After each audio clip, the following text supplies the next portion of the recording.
Operation Telic was the code name under which all of the United Kingdom's military operations in Iraq were conducted between the start of the invasion of Iraq on 19 March 2003 and the withdrawal of the last remaining British forces on the 22nd of May 2011. The bulk of the mission ended on 30 April 2009, but around 150 troops, mainly from the Royal Navy, remained in Iraq until the 22nd of May 2011 as part of the Iraqi training and advisory mission. 46,000 troops were deployed at the onset of the invasion, and the total cost of war stood at £9.24 billion in 2010. Background: Operation Telic was one of the largest deployments of British forces since World War II. It was only approached in size by the 1991 Operation Granby deployment for the Gulf War and the 1956 Operation Musketeer Suez Crisis deployment.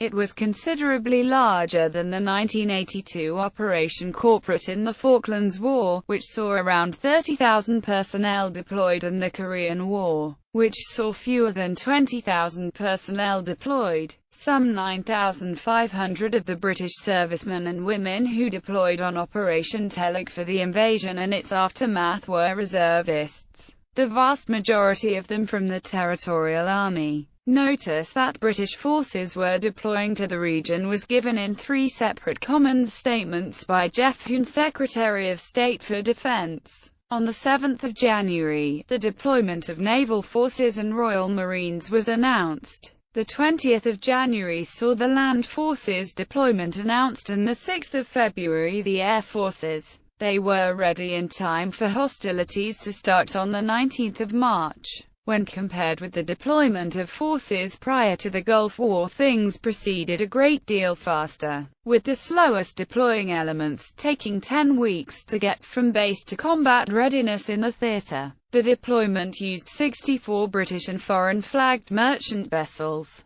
Telic means a purposeful or defined action. Unlike the United States, who called their equivalent military deployment Operation Iraqi Freedom, the Ministry of Defense uses a computer to generate its names so that they carry no overtly political connotations. The meaning was initially unknown, but as initial planning took place over the Christmas 2002 period, the term became jokingly known amongst personnel as a backronym for Tell Everyone Leave is Cancelled. Command structure: the force was commanded by a three-star tri-service headquarters. The commander of the operation was Air Chief Marshal Brian Burridge, with Major General Peter Wall acting as his chief of staff. The headquarters were situated at CENTCOM headquarters in Qatar. The three services each had two-star commanders leading operations. The Royal Navy commander was Rear Admiral David Snelson, who had his headquarters ashore in Bahrain. The afloat Royal Navy commander was Commodore Jamie Miller, who had the aircraft carrier HMS Ark Royal as his flagship.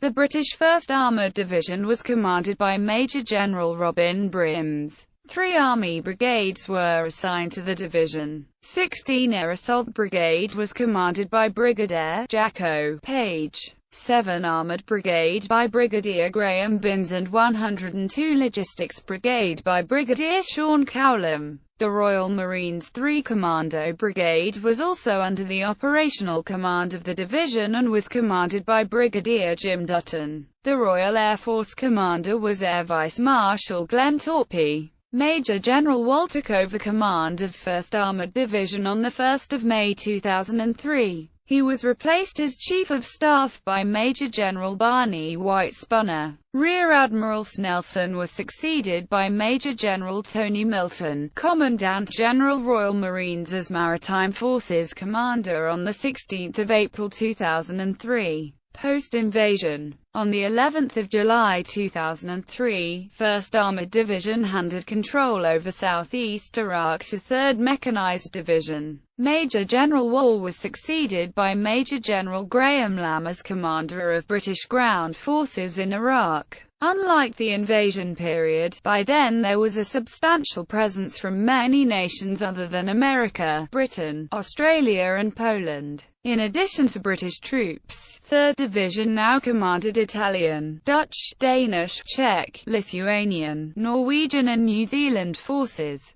3rd Division handed over a new composite divisional headquarters on 28 December 2003. Major General Andrew Stewart took over from General Lamb as commander of British forces. After the end of major operations, the main components of the British forces changed greatly. 3 Commando Brigade was withdrawn in early May and 16 Air Assault Brigade left later in the same month apart from a couple of infantry battalions. 7 Armoured Brigade remained until relieved by 19 Mechanized Brigade at the same time as 3rd Division took over from 1st Division. 102 Logistics Brigade was relieved by 101 Logistic Brigade in late May. Most of the RAF aircraft left the area with a few retained for patrols over Iraq in support of ground forces. British naval forces also returned to more usual levels, with 2 surface combatants, a tanker and a repair ship present in early July. A further rotation of ground troops occurred in November 2003, with 19 Light Brigade relieved by 20th Armoured Brigade. 20th Armoured Brigade in its turn being relieved by 1 Mechanized Brigade. In April 2004, 20th Armoured Brigade turned over its responsibilities to 1 Mechanized Brigade and Lieutenant General John McCall was appointed Deputy Commander of Occupation Ground Forces.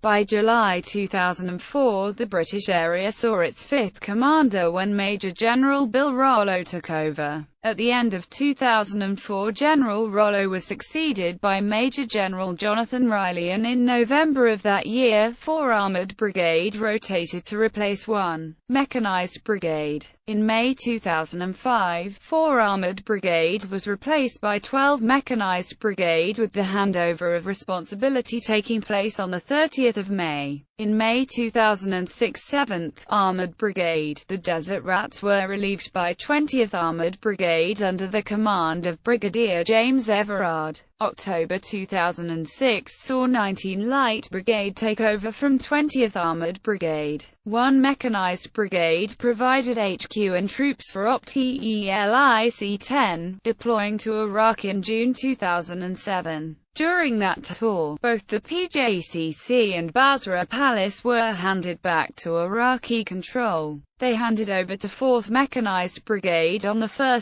December 2007. Equipment. For full details about the UK's contribution, please see the Operation Telic order of battle. The conflict saw over 100 fixed-wing aircraft and over 100 rotary-wing aircraft of virtually every type in the British inventory deployed. It also saw a 33-ship fleet, which was the largest task force deployed by the UK since the Falklands War. Some 120 Challenger 2 main battle tanks, 150 Warrior infantry fighting vehicles, 32 AS-90 self-propelled 155 mm howitzers and 36,105 mm towed howitzers were deployed with the land forces, with reconnaissance vehicles and everything else that makes a modern mechanized and armored force function. During the post-invasion phase, and following a number of British casualties blamed on inadequate equipment, a great deal of new equipment was purchased to help deal with the threats posed by insurgents. These included 166 armored Pinzgauer Vectors PPV, 108 Mastiff PPV, 145 enhanced FV430 MKIII Bulldogs, Desert Hawk UAV and 4 additional Britain Norman Defender observation aircraft.